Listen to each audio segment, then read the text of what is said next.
சொல்லத்தான் நினைக்கிறேன் முடியவில்லை, அதை சொன்னாலும் கேட்பவர்க்கு புரியவில்லை.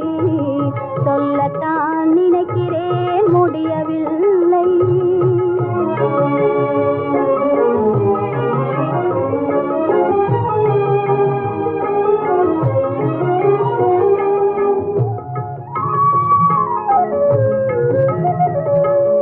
இன்று வரும் நாளை வரும் சென்றாலும் திரும்பி வரும் செல்வம்.